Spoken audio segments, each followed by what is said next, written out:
Dear student, today we will be read about the molecular population genetics.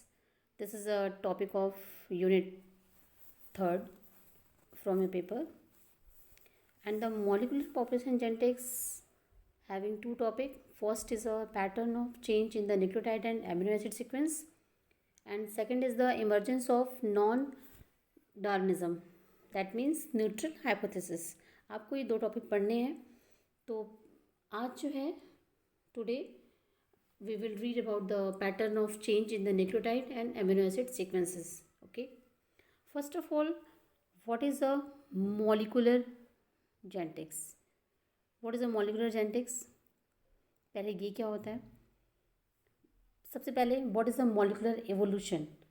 Molecular evolution जो है basically involves the gene mutation. Molecular evolution क्या होता है? Involves the gene mutation. Gene mutation जो होता है वो आपका मॉलिक्यूल लेवल पे हो रहा है, इसलिए इसको बोलते हैं जो है molecular evolution involves the gene mutation. That means these are the introduced by the substitution of a single nitrogenous base in DNA sequences. Okay, तो पहले मॉलिकुलर जेनेटिक्स से पहले what is the molecular evolution ये आपको जानना है. Molecular evolution address to broad range of questions. First is the use of DNA to study the evolution of organism. Okay, and second is the use of different organism to study the evolution process of DNA. देखिए, सबसे पहली बात तो ये कि जो phylogeny है, phylogeny जानते हैं क्या होता है? Phylogeny is a basically it is a representation of a evolutionary history of a group of related organism. ठीक है, फाइलोजेनी जो होती है वो आपका एक तरह से इवोल्यूशनरी हिस्ट्री होता है एक पर्टिकुलर रिलेटेड एनिमल्स का के ग्रुप का. ओके, और इसमें हम जो है क्या करते हैं, फाइलोजेनी कैसे मेंटेन होती है? उनके जो एनिमल्स के मॉर्फोलॉजिकल ट्रेट्स होते हैं उसी को हम यूज़ करते हैं टू कंस्ट्रक्ट द फाइलोजेनी. जैसे कि फॉर एग्जांपल जो कलर है, बॉडी का स्ट्रक्चर है, अदर मॉर्फोलॉजिकल कैरेक्टरिस्टिक्स हैं, उन्हीं को हम यूज़ करके हम कंस्ट्रक्ट करते हैं phylogeny. Okay, but nowadays molecular data consisting of nucleotides or amino acid differences among the homologous DNA or protein sequences can be used to reconstruct the molecular phylogeny. Basically मतलब ऐसा समझिए आप जो है कि मॉलिकुलर डाटा मीन्स कि हम लोग यहाँ पे जो भी रिलेटेड एनिमल्स हैं या रिलेटेड ऑर्गेनिज्म हैं या एंसेस्टर्स हैं उनकी जो है डीएनए को या प्रोटीन सीक्वेंसेस को लेकर के जो है स्टडी करते हैं और एक मॉलिकुलर डाटा तैयार करते हैं और उसको ही हम बोलते हैं मॉलिकुलर फाइलोजेनी. ओके, और आपने यहाँ पे देखा मॉलिकुलर इवोल्यूशन क्या होता है? बेसिकली जो है वो आपका क्या जीन म्यूटेशन है या फिर चेंजेस इन द डीएनए और changes in the amino acid sequences. ये सारे क्या है? मॉलिकुलर इवोल्यूशन है. और यही मॉलिकुलर डाटा लेते हैं, चाहे वो होमोलॉगस डीएनए हो या फिर जो प्रोटीन सीक्वेंसेस हैं, इन सब में जो डिफरेंसेस हैं उसी डाटा को जो है रिकन्स्ट्रक्ट करके हम मॉलिकुलर फाइलोजेनी जो है प्रिपेयर करते हैं. और आपको यही इस टॉपिक में पढ़ना है बेसिकली कि जो है क्या न्यूक्लियोटाइड में चेंजेस हो रहे हैं और क्या एमिनो एसिड सीक्वेंसेस में हो रहे हैं. क्योंकि इवोल्यूशन जो हुआ, जैसे ह्यूमन बींग्स के जो एंसेस्टर हैं, बेसिकली जो ह्यूमन बींग्स के जो एंसेस्टर हैं वो कौन है? मतलब वही चिंपैंजीज, गोरिल्लास, ये है ना हमारे क्लोज जो एंसेस्टर हैं. तो उनके डीएनए में और हमारे डीएनए में क्या डिफरेंसेस हैं? या फिर उनका हीमोग्लोबिन है, उनके बॉडी में भी हीमोग्लोबिन है, हमारे में भी रेस्पिरेटरी पिगमेंट हीमोग्लोबिन है. तो हम लोग के हीमोग्लोबिन में क्या जो है डिफरेंसेस है, क्या सिमिलैरिटीज़ हैं, क्या उसमें जो चेंज है, क्या उनमें भी वही अल्फ़ा बीटा दो है और दोनों में एमिनो एसिड जो सीक्वेंसेस हैं वो सेम है. तो ये सारे जो है जो डाटा हैं यही आपका क्या है? मॉलिकुलर डाटा है. और मॉलिकुलर डाटा को स्टडी करके ये जो है एक्चुअली जो ये बता सकते हैं या ये हम जो है फाइंड आउट कर सकते हैं कि इवोल्यूशन कैसे हुआ. ठीक है, इवोल्यूशन कैसे हुआ और क्या चेंजेस हुए और डिफरेंसेस भी क्यों हैं. हमारे उनके प्रोटीन अगर सेम है, उनका फंक्शन सेम है, तो कहाँ पर डिफरेंसेस हैं. तो ये आपका एक तरह से जो है बेसिकली जो आपका मॉलिकुलर डाटा है उसको यूज़ करते हैं and to reconstruct the molecular phylogeny. और यहीं पर आपका जो मॉलिकुलर इवोल्यूशन है is the basically the process of change in the sequence composition of cellular molecules such as DNA, RNA, and proteins across the generation. The field of molecular evolution uses principle of evolutionary biology and the population genetics to explain the pattern in these changes. ठीक है, तो यहाँ पे आपको यही changes आपको देखना है कि जो डीएनए में या जो एमिनो एसिड है, प्रोटीन की जो एमिनो एसिड सीक्वेंसेस में क्या चेंजेस हो रहे हैं, आपको वो पैटर्न आपको यहाँ पे स्टडी करनी है इस टॉपिक में. तो मॉलिकुलर पॉपुलेशन जेनेटिक्स का मतलब बेसिकली जो है आपका जो है यहाँ पे वो है molecular population genetics basically aims to explain the genetic variation and molecular evolution from the population genetics. Okay, basically molecular population genetics aims to explain the genetic variation and the molecular evolution from the population genetics principle, and we describe the different genetic data set made available by the advance in molecular technologies and the theoretical development fostered by these data. Okay, तो कहने का मतलब ये कि molecular population genetics जो है हमारे जो भी क्लोज एंसेस्टर हैं या जो भी क्लोजली रिलेटेड एनिमल्स हैं, अदर मैमल्स हैं, उनके और हमारी जो है हीमोग्लोबिन में, साइटोक्रोम सी में जो अदर जो मेन प्रोटीन्स हैं जो उनके में भी हैं हमारी बॉडी में भी हैं, और जो डीएनए सीक्वेंसेस हैं उन सब में जो है क्या क्या डिफरेंसेस हैं ये आपको पढ़ने हैं. ये जो है क्या चेंज है, जो पैटर्न ऑफ चेंज पढ़ना है आपको न्यूक्लियोटाइड और एमिनो एसिड में, आपको यही पढ़ना है कि जो क्लोजली रिलेटेड मैमल्स हैं उनमें और हमें यह क्या डिफरेंसेस हैं. ओके, तो यहाँ पे जो है ये देखिए आपका सबसे पहले मॉलिकुलर इवोल्यूशन हो गया. इसके बाद जो है नेक्स्ट मॉलिकुलर फिर considered the molecular evolutionary change at the 2 level. देखिए जो मॉलिकुलर इवोल्यूशनरी चेंज होता है वो 2 लेवल पे होता है बेसिकली. एक तो चेंज इन द डीएनए, पहला आपका चेंज इन द डीएनए और दूसरा change in the gene product. ठीक है, डीएनए में चेंज यानी कि न्यूक्लियोटाइड में चेंज होगा. पॉइंट म्यूटेशन यानी कि gene mutation, mutation of single gene. Okay, और small alteration in the sequence और number of nucleotides. Okay, and second is a chromosomal mutation. ये 2 है. उसके बाद फिर change in the gene product. Gene product में यानी कि आरएनए, और आरएनए है तो इसका मतलब प्रोटीन सिंथेसिस में भी protein, polypeptide chain and amino acid sequence. After all यहाँ कहाँ आ गया, चेंजेस कहाँ हो रहे हैं, एमिनो एसिड सीक्वेंस में, और यहाँ पे जो है न्यूक्लियोटाइड में चेंजेस. आपको ये दोनों पढ़ने हैं. ठीक है, यही आपका क्या है मॉलिकुलर पॉपुलेशन जेनेटिक्स. मतलब जो पॉपुलेशन जेनेटिक्स है मॉलिक्यूल लेवल पे यानी कि एमिनो एसिड सीक्वेंस के लेवल पे, और जो आपके न्यूक्लियोटाइड्स हैं डीएनए के उसके लेवल पे क्या चेंजेस हो रहे हैं ये आपको देखना है. और इसी बिहाफ पे आप बता सकते हैं कि इवोल्यूशन को एक्सप्लेन कर सकते हैं कि कैसे इवोल्यूशन हुआ. Now this is a slide of molecular evolution. Molecular evolution में आपका देखिए this is the molecular evolution. यहाँ पे ये this is the picture of chimpanzee and Homo sapiens human beings में. ये आपका मॉर्फोलॉजिकल सिमिलैरिटी है और यहाँ पे क्या है ये जेनेटिक सिमिलैरिटी है. ठीक है, मॉर्फोलॉजिकल सिमिलैरिटी आपका जो है कम है, बट जेनेटिक सिमिलैरिटी क्या है चिंपैंजीज के साथ ज़्यादा है, क्योंकि हमारे बहुत सारे प्रोटीन हैं जो बिल्कुल काफ़ी सिमिलर हैं. चिंपैंजीज में जो प्रोटीन्स हैं या जो डीएनए है सारे जो है क्या है मतलब मैक्सिमम बहुत कम जगह पे स्लाइटली जो है डिफरेंसेस हैं, और यहाँ पे जो है जेनेटिक सिमिलैरिटी क्या है ये हाई है, और मॉर्फोलॉजिकल सिमिलैरिटी क्या है ये लो है. तो यहाँ पे देखिए ये सिंपल चिंपैंजीज और होमो सैपियंस के बीच का यहाँ पे देखिए distance between the human and chimpanzees. Distance between the human and chimpanzees is less than between the sibling species of Drosophila. ठीक है, पहला पॉइंट क्या है डिस्टेंस. एक्चुअली ये डिस्टेंस क्या है कि डिस्टेंस मैट्रिक्स है. डिस्टेंस मैट्रिक्स क्या होता है ये भी आपको आगे भी आप पढ़ेंगे इसको. डिस्टेंस मैट्रिक्स जो है एक्चुअली आपका it is a table that show the distance between the pairs of the object. Actually ये आपका एक तरह से this is the proximity between the object can be measured as a distance matrix. Distance matrix कहते हैं एक molecular data को जो है मेज़र करने का एक मेथड है. तो distance between the human and chimpanzees is less than between the sibling species of Drosophila. आप सोच लीजिए.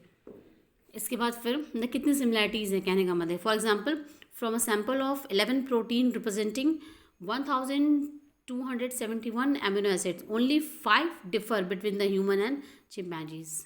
केवल 5 जो है चेंजेस हो रहे हैं, मतलब कि 5 जो प्रोटीन है वो उसमें जो है डिफरेंसेस हैं। And other 6 proteins are identical in primary structure, मतलब जो 6 प्रोटीन्स हैं वो प्राइमरी स्ट्रक्चर में सेम है, मैन के भी और चिंपैंजीज के भी। Most protein that have been sequenced exhibit no amino acid differences, जैसे कि अल्फा ग्लोबिन। अल्फा ग्लोबिन आप जानते हैं हीमोग्लोबिन आपका 2 चेन से बना है, एक अल्फा चेन दूसरा बीटा चेन।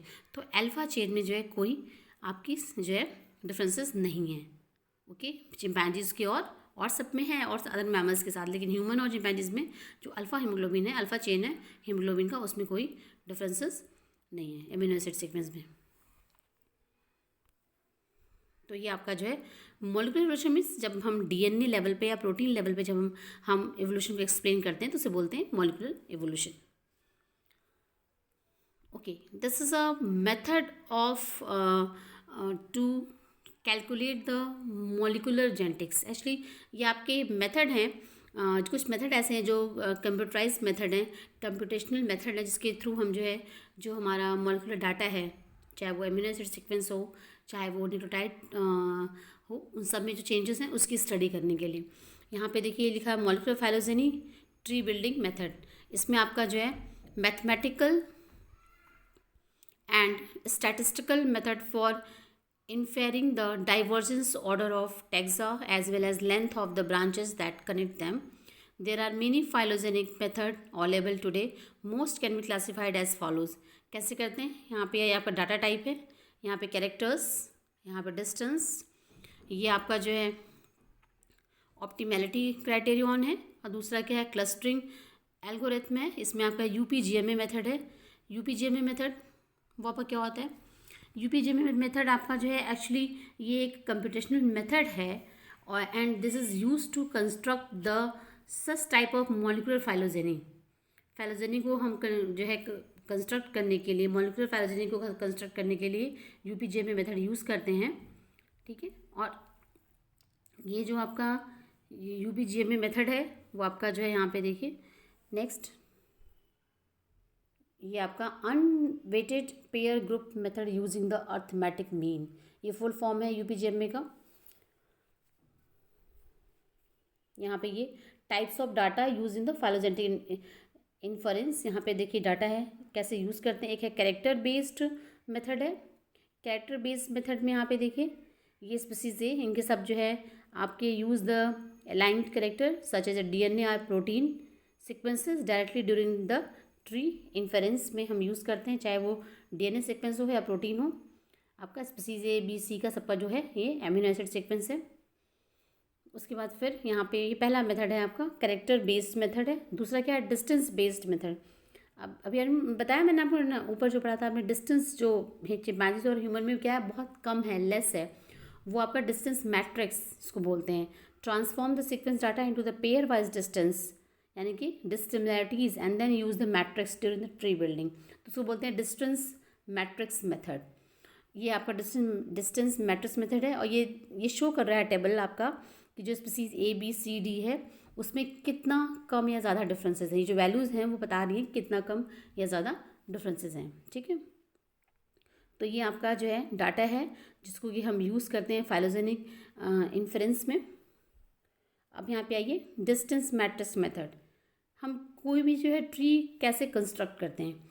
यहाँ पे मैंने आपको बताया कि अभी जो मॉलिक्यूलर डाटा है उसको हम मॉलिक्यूलर फाइलोजेनी कैसे प्रिपेयर करते हैं, यूपीजीएमए मेथड से, चाहे वो प्रोटीन सीक्वेंसेस हों, चाहे वो जो है डीएनए जो न्यूक्लियोटाइड है उस जो है उसके सीक्वेंस को हम कैसे जो है वो रिकंस्ट्रक्ट करेंगे, कैसे स्टडी करेंगे।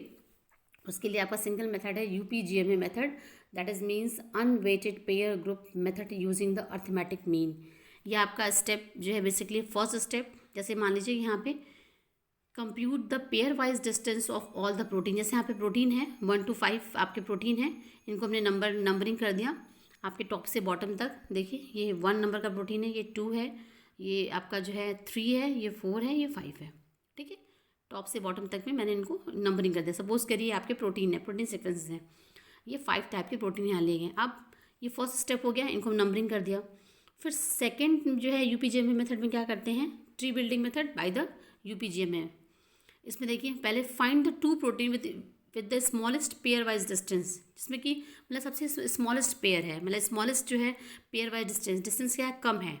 सबसे ज़्यादा 1 और 2 के बीच में डिस्टेंस देखिए कम है। सबसे नियरेस्ट जो प्रोटीन है वो ये है, आपके ये वाले हैं। तो एक आपका ट्री बन जाएगा यहाँ पे। ये देखिए यहाँ पे अभी 5 तो ऑलरेडी प्रोटीन हो गया, यहाँ पे प्रोटीन मॉलिक्यूल है। तो 6 नंबर का ट्री हम बनाएंगे, 6 नंबर का ट्री। और उसमें यानी 1 और 2 क्या हो गया, क्लोज हो गए, स्मॉलेस्ट पेयर वाइज डिस्टेंस हो गया, जिसको बोलते हैं डिस्टेंस मैट्रिक्स। मैंने पहले ही बताया आपको। तो ये 1 2 3 है, मतलब इसका मतलब ये प्रोटीन यहाँ पे क्या है, काफ़ी हद तक सिमिलर है। ठीक है। उसके बाद फिर नेक्स्ट दूसरे में देखिए, इसी में अब दूसरा पॉइंट क्या होगा, do it again, find the next 2 protein with the smallest pairwise distance. अब हम दूसरे प्रोटीन को फाइंड आउट करते हैं कि जिसमें स्मॉलेस्ट पेयर वाइज डिस्टेंस है आपका ये 4 और 5 है ना ये।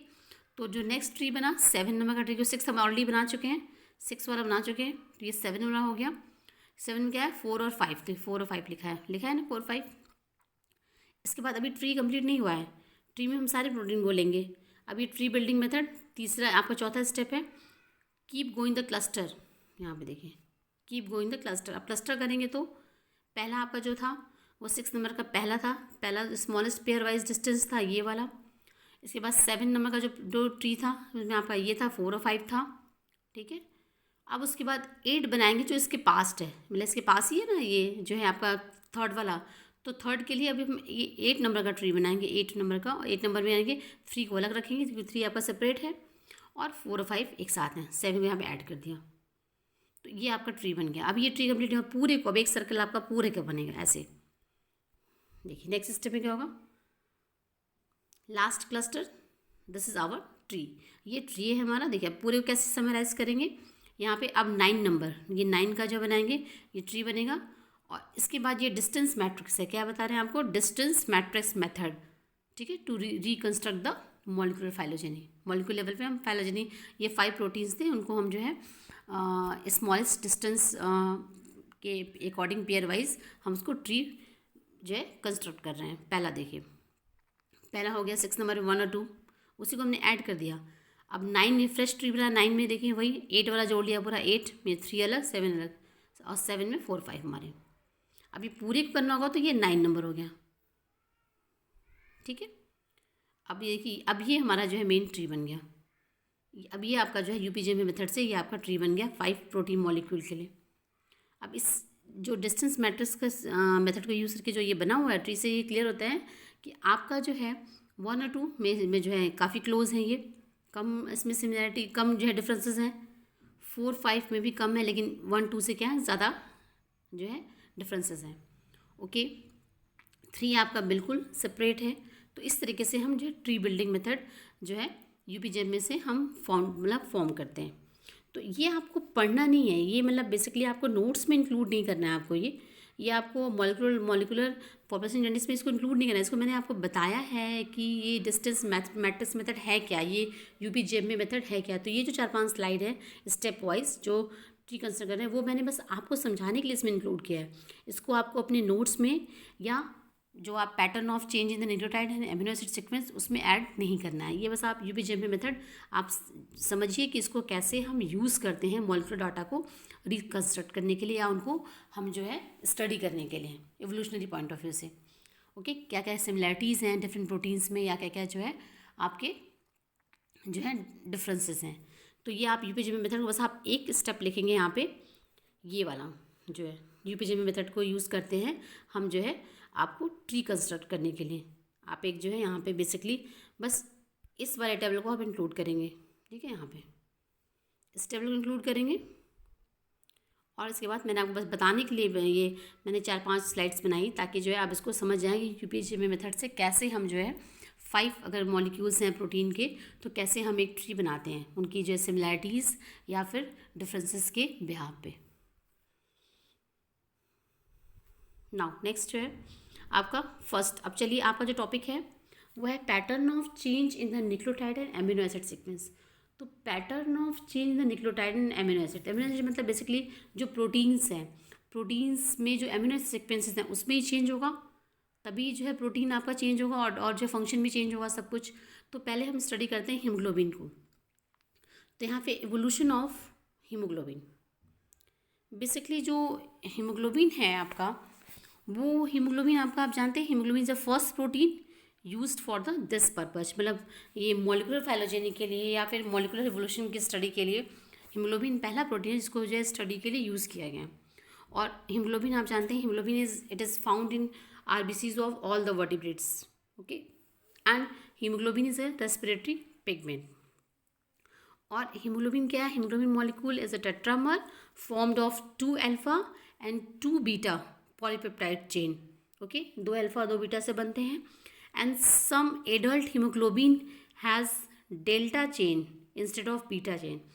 कुछ कुछ एडल्ट में हीमोग्लोबिन क्या होता है? Having a delta chain. Beta chain से क्या होता है?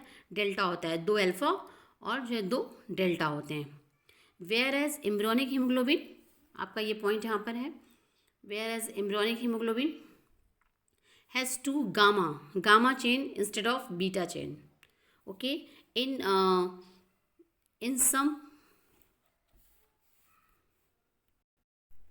तो आपने बेसिकली क्या होता है कि जैसे सब मैमल्स की बात करें, इसमें क्या होता है कि एम्ब्रियोनिक हीमोग्लोबिन में आपका जो है गामा चेन होता है बीटा चेन की जगह पे, या फिर जो है आपके जो है अदर मैमल्स में क्या होता है कि बीटा की जगह पे जो है सिग्मा चेन होता है।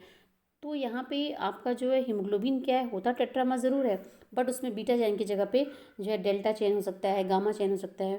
तो ये सारे जो डिफरेंसेस हैं आपके, बेसिकली वो आपकी जो है स्टडी के लिए यूज़ हो रहा है। तो basically the study of amino sequence in these 5 types of haemoglobin chain shows that all these globin genes arose by the duplication of common ancestral locus, okay।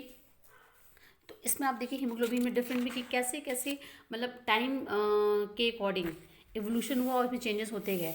आपका बेसिकली देखिए जैसे स्टार्टिंग में केवल जो हीमोग्लोबिन था काफ़ी हद तक मायोग्लोबिन से सिमिलर था।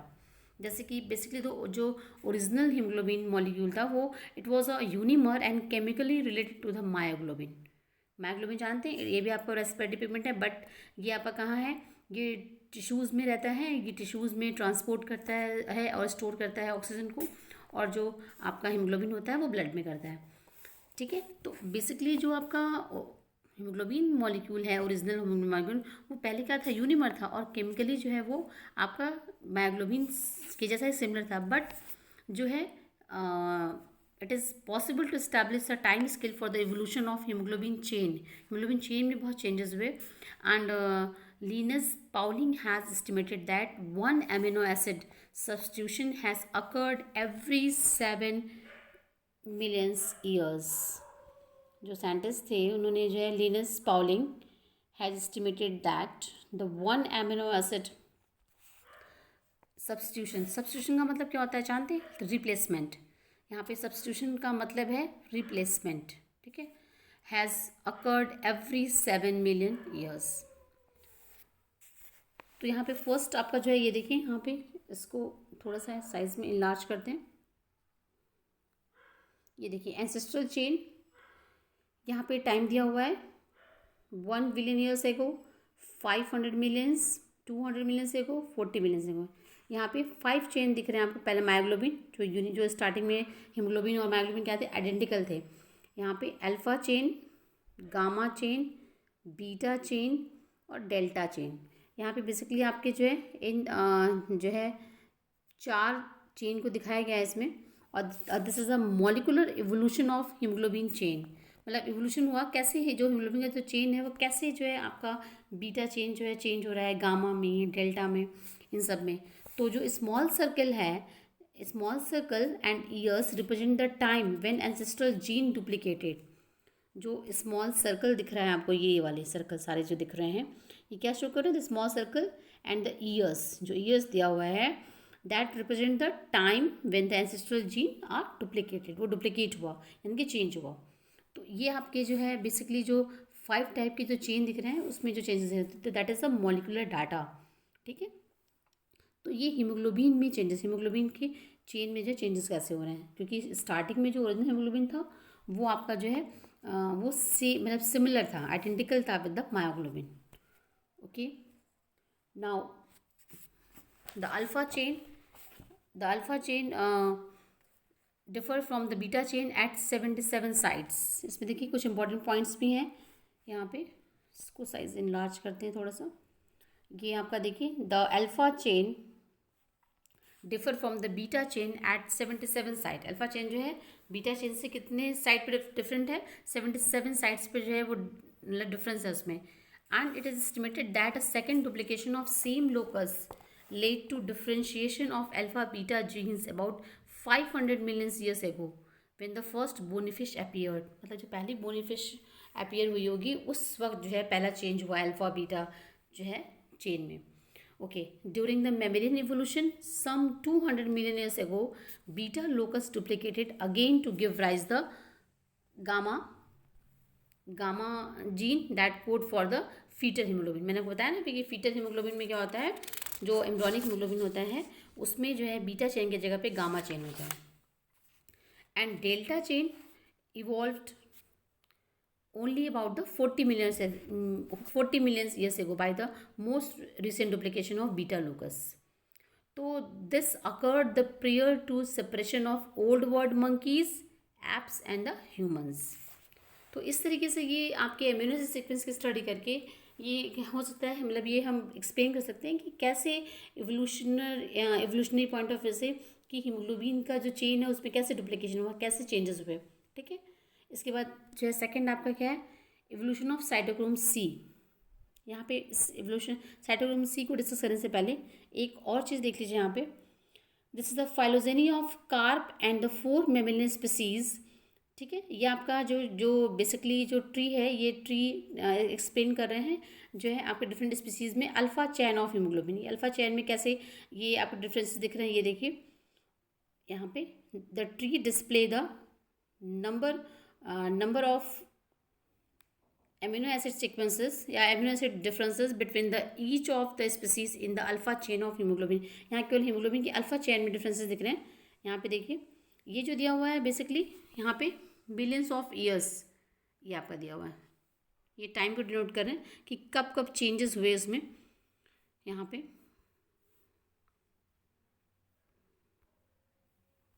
देखिए, यहाँ पे ये देखिए ये अल्फा चेन के हीमोग्लोबिन का जो अल्फा चेन है उसमें चेंजेस दिख रहे हैं। यहाँ पे देखिए कार्प यानी कि मतलब ये पाइसेस ग्रुप है, ये एकदम डिफरेंट है, तो एकदम आपका ग्रुप में डिफरेंट है। ये सारे क्या है, मैमल हैं, तो इनमें जो है स्लाइटली डिफरेंस है। Man, horse, rabbit and mouse, ये सारे मैमल्स हैं, तो इनमें जो है स्लाइटली डिफरेंसेस हैं। देखिए यहाँ पे दिख रहे हैं, यहाँ पे ट्री आपका एक ही बना हुआ, लेकिन एक में यह हुआ पाइसेस एकदम डिफरेंट हो गए यहाँ पे।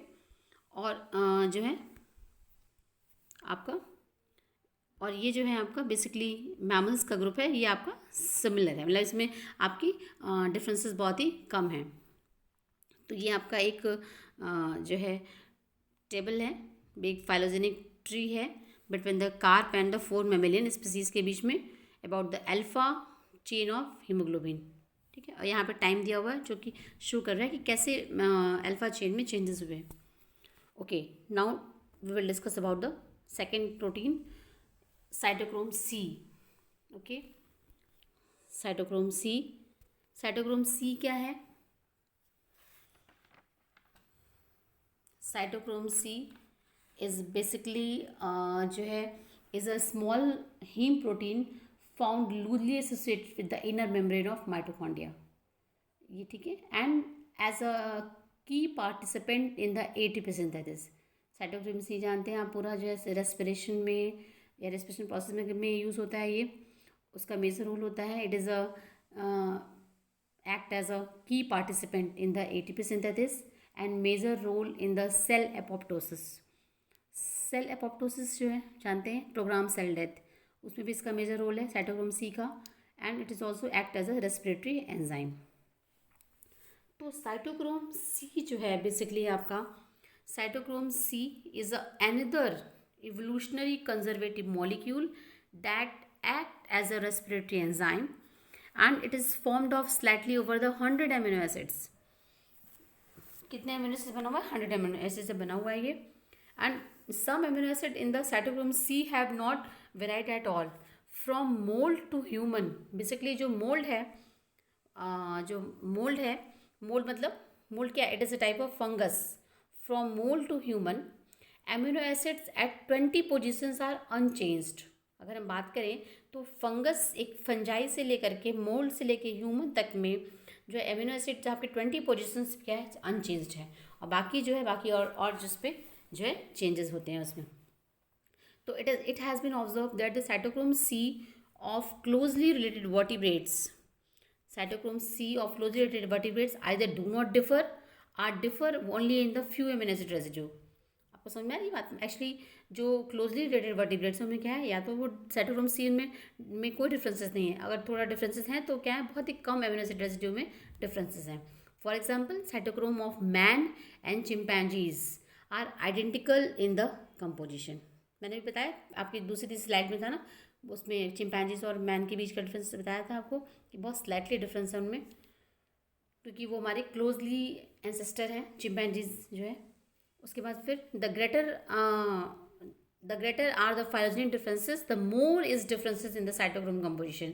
जितना फाइलोजेनिक डिफरेंसेस होगा उसी के अकॉर्डिंग साइटोक्रोम सी कंपोजिशन में भी डिफरेंसेस होंगे। जैसे अभी अगर हम पाइसेस को स्टडी करें तो पाइसेस और मैमल्स में एकदम डिफरेंट काफ़ी फाइलोजेनिक डिफरेंसेस हैं।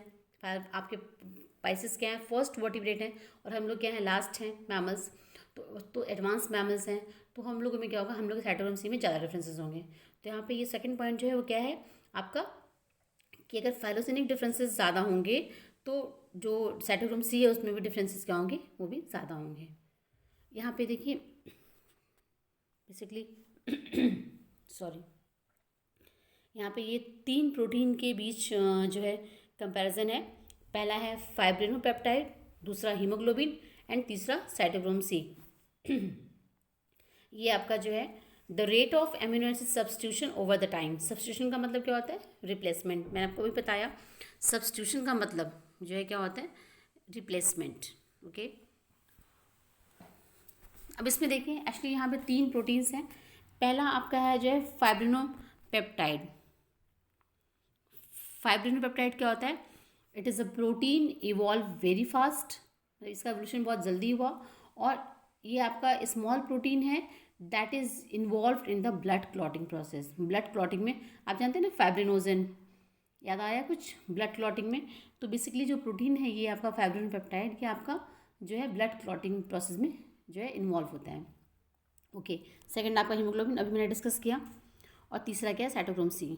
इन तीनों को अगर हम डिस्टेंस मैट्रिक्स के हिसाब से अगर हम इनको हम ग्राफिकल एक जो है वो करें, अगर हम एनालिसिस करें इनकी, तो देखेंगे ये कि जो है आपका जो है टाइम के अकॉर्डिंग जो एवोल्यूशन हो रहा है सबसे ज़्यादा फास्ट किसका हो रहा है, फाइब्रिनोपेप्टाइड का।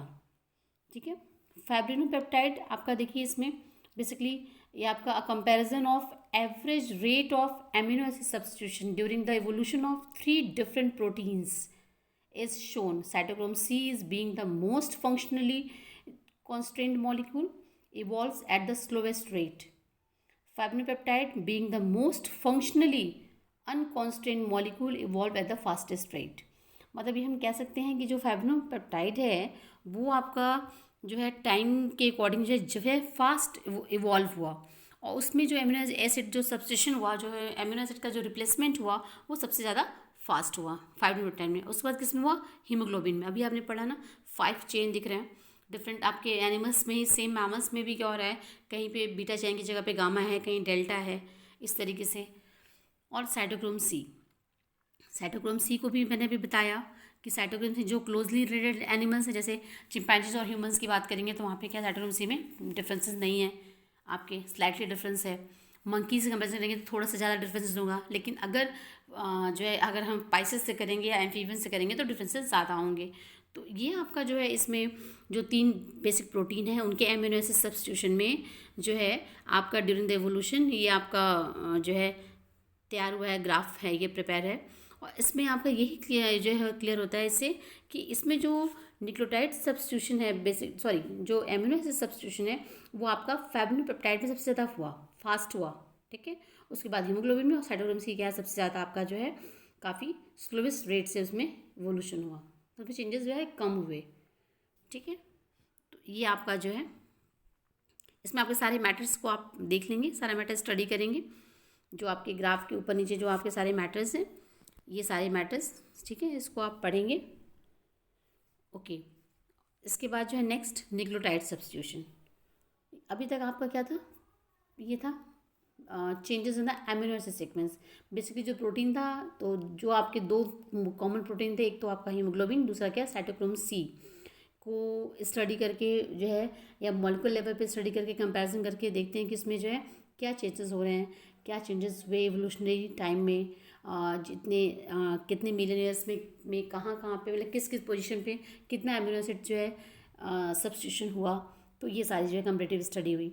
उसके बाद फिर न्यूक्लियोटाइड सब्स्टिट्यूशन आपका सेकंड जो है, इसी में आपको पढ़ना है pattern of change in the nucleotide.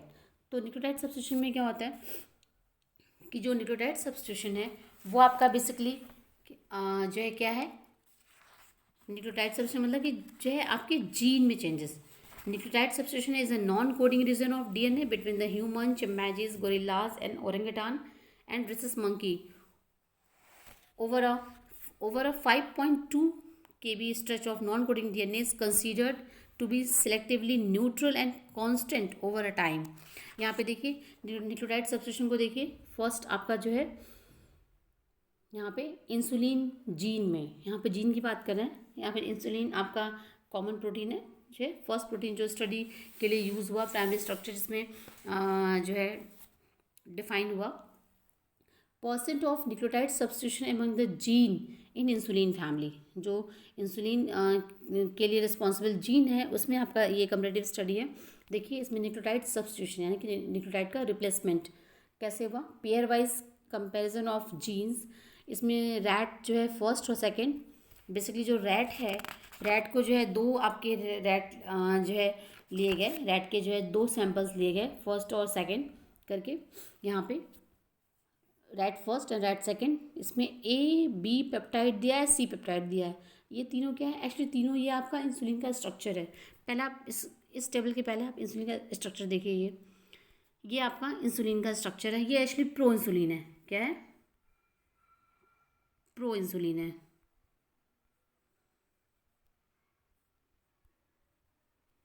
ये प्रो इंसुलिन है। प्रो इंसुलिन में क्या होता है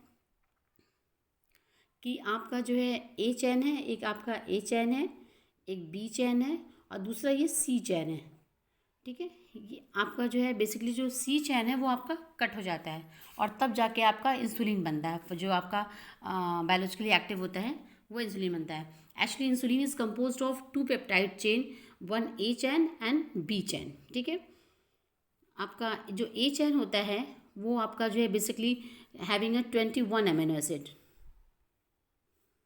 एक second, A chain is having a 21 amino acids and B chain having a made up of 30 amino acids, okay, and C chain are basically 30 amino acid, it is also a 30 amino acid।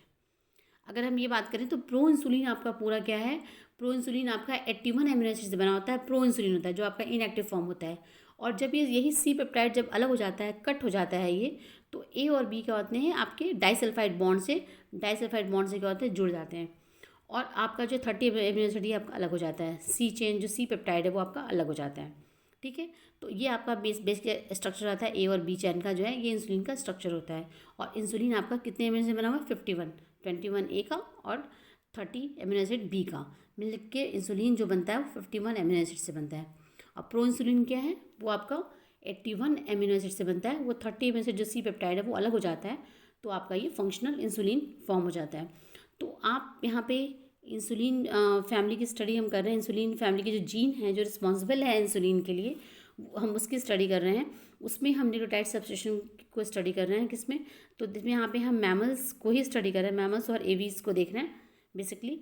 तो ये देखिए यहाँ पे rat के दो sample लिए, rat 1 rat 2, human और rat के बीच का कंपैरिजन, ह्यूमन और चिकन के बीच का और रैट और चिकन के बीच का। तो जितना आप में फाइलोजेनिक डिफरेंसेस होंगे, जैसे मान लीजिए कि अब रैट और ह्यूमन के बीच का डिफरेंसेस आपका बहुत कम होगा क्योंकि दोनों मैमल हैं।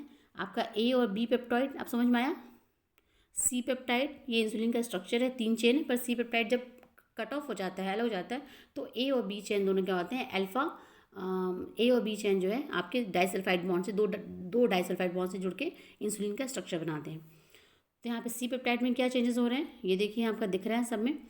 और यहाँ पे देखिए सबसे ज़्यादा जो डिफरेंसेस आपको दिखेगा वो कहाँ दिखेगा, रैट और चिकन में, मतलब मैमल और एवीज में दिख रहा है ये, और ह्यूमन और एवीज में। चिकन क्या मतलब मिल्स बेसिकली जो एवीज है, ठीक है। यहाँ पे देखिए डिफरेंस ए और बी में देखिए यहाँ पे चेंज दिख रहे हैं, फिर सी पेप्टाइड में चेंज दिख रहे हैं। अच्छा ये यहाँ पे ये रिप्लेसमेंट साइट है, साइलेंट साइट पे भी देखिए यहाँ पे डिफरेंसेस दिख रहा है सब में। तो यहाँ पे रैट और ह्यूमन के बीच जो डिफरेंसेस हैं वो आपके कम दिख रहे हैं in comparison to less differences in comparison to human and chicken, ठीक है। सो चिकन एंड रैट के कंपैरिजन में हम जो क्या है आपका रैट और ह्यूमन के बीच का जो डिफरेंसेस है वो कम है, मतलब कि जो रिप्लेसमेंट है इन न्यूक्लियोटाइड का वो लेस है। देखिए यहाँ पे दिख रहा है ये इस टेबल में। तो ये आपका है percent of nucleotide substitution among the genes in insulin family. उसके बाद फिर यहाँ पे आइए, सेकेंड आपका ये nucleotide substitution in a non coding region of DNA. जो होमोलॉगस डीएनए हैं उनके उनमें जो न्यूक्लियोटाइड सब्स्टिट्यूशन है उसकी स्टडी कर रहे हैं। यहाँ पे देखिए जो तो हम क्लोजली, हम बहुत दूर नहीं जाते हैं, हम बस अपने जो क्लोजली रिलेटेड एनिमल्स हैं हम उन्हीं के डीएनए या प्रोटीन की स्टडी करते हैं, ठीक है। तो डीएनए में जो न्यूक्लियोटाइड सब्स्टिट्यूशन है, जो न्यूक्लियोटाइड रिप्लेसमेंट है, उसको ही हम स्टडी कर रहे हैं यहाँ पे। तो यहाँ पे ये देखिए ह्यूमन, चिंपैंजीज, गोरिल्लास एंड ओरेंगेटान, ठीक है। यहाँ पे देखिए ह्यूमन है, चिंपैंजीज, गोरिल्लास, ओरेंगेटान और रिस मंकी। अब ह्यूमन के कंपैरिजन में चिंपैंजीज में देखिए सबसे ज़्यादा सबसे कम आपको जो दिखेगा वो चिंपैंजी में है, क्योंकि अभी मैंने स्टार्टिंग में बता दिया था कि चिंपैंजीज जो है क्लोजली मतलब हमारे क्लोज एंसेस्टर हैं और डिफरेंसेस क्या होंगे, बहुत ही कम होंगे, सिमिलैरिटीज ज़्यादा होंगी। तो 1.45 केवल जो है परसेंट जो है न्यूक्लियोटाइड सब्स्टिट्यूशन हो रहा है, ठीक है। जो डीएनए उनका डीएनए, जो हमारा डीएनए। इसके बाद अदर जो आपके हैं गोरिल्लाज, ओरेंगेटान है, इन सब में क्या हो रहा है, ये ज़्यादा हो रहा है। सबसे ज़्यादा इसमें ना मंकीज़ में हो रहा है, क्योंकि हम ऐसे कहते ज़रूर हैं कि मंकी हमारे पूर्वज हैं, एंसेस्टर हैं, बट जो क्लोज एंसेस्टर हमारे कौन है, चिंपैंजीज हैं, ठीक है।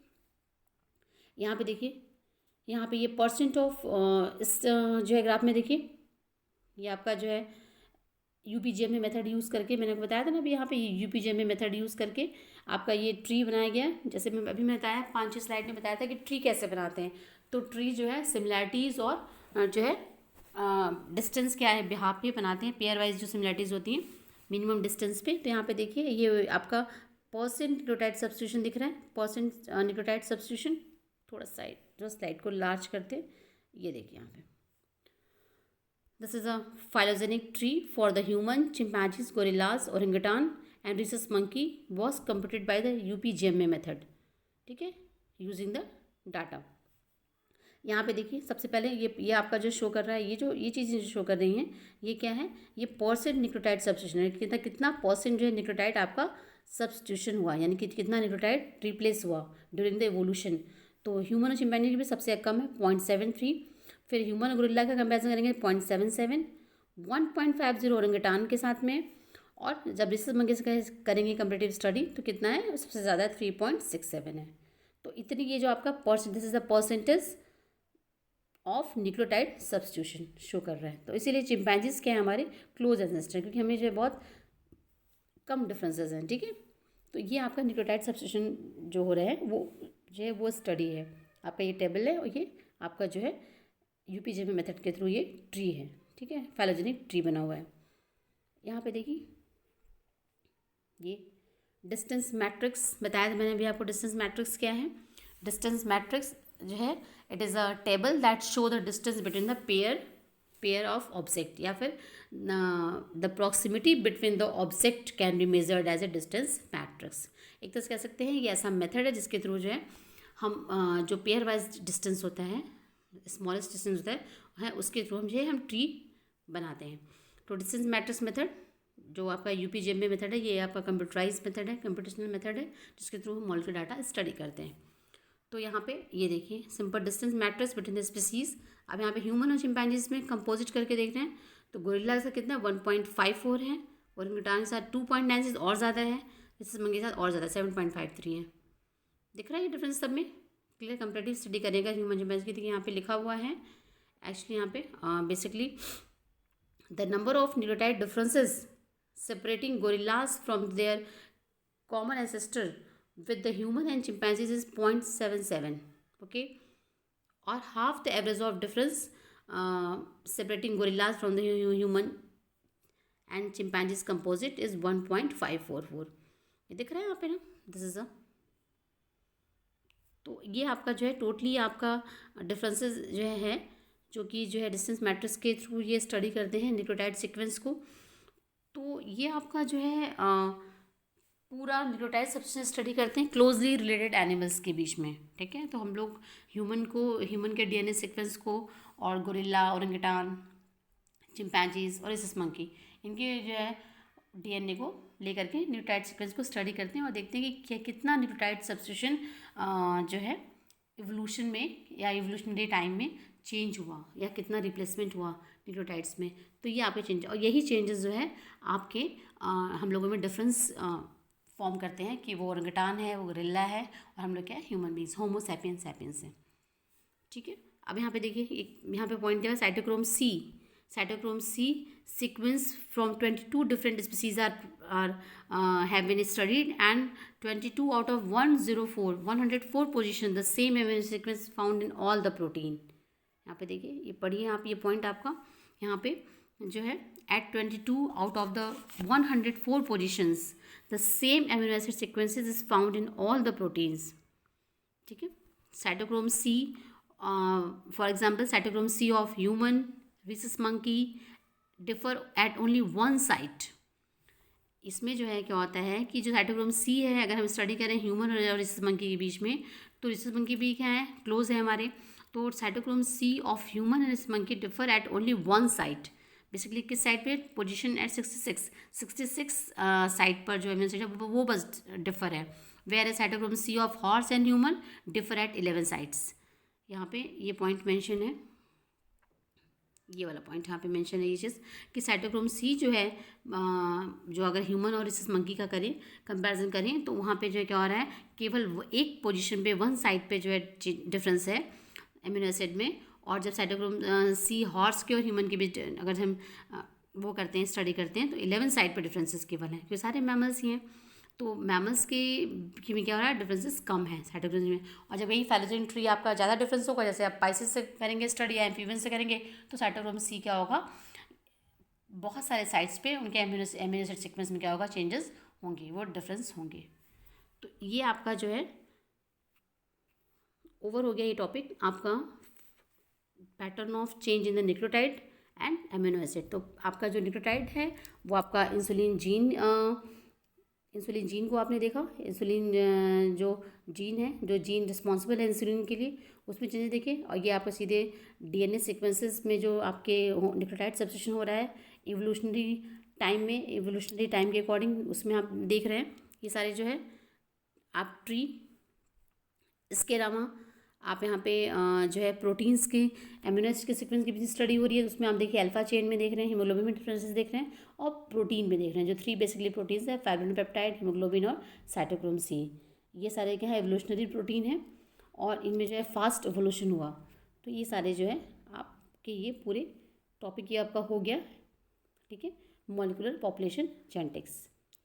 आप इसमें मैं एक बार फिर से आपको बता दूं कि आपको इसमें जो ईपीजीएमई मेथड का जो ये 3-4 टेबल्स हैं ना, इसको आपको अपने नोट्स में इंक्लूड नहीं करना है। ये बस आपको समझना है कि यूपीजीएमई मेथड के थ्रू हम कैसे ट्री फॉर्म करते हैं, डिस्टेंस मैट्रिक्स है क्या। आपको सिर्फ इसमें बस पहला टेबल आप इंक्लूड करेंगे कि मॉलिक्यूलर जो फाइलोजेनिक ट्री होता है या मॉलिक्यूलर जो एनालिसिस करते हैं डाटा का, वो हम कैसे करते हैं, बस आप इस वाले टेबल को आप इंक्लूड करेंगे अपने नोट्स में। बस आप ये बताएंगे कि यूपीजीएम में है क्या। It is a computational method that are used to analyze the molecular data। ठीक है, एमिनो एसिड सीक्वेंस की हम डिफरेंसेस को स्टडी करते हैं, एनालाइज करते हैं, या फिर न्यूक्लियोटाइड सब्स्टिट्यूशन को हम, न्यूक्लियोटाइड जो सब्स्टिट्यूशन होता है डीएनए का, उसको हम स्टडी करते हैं।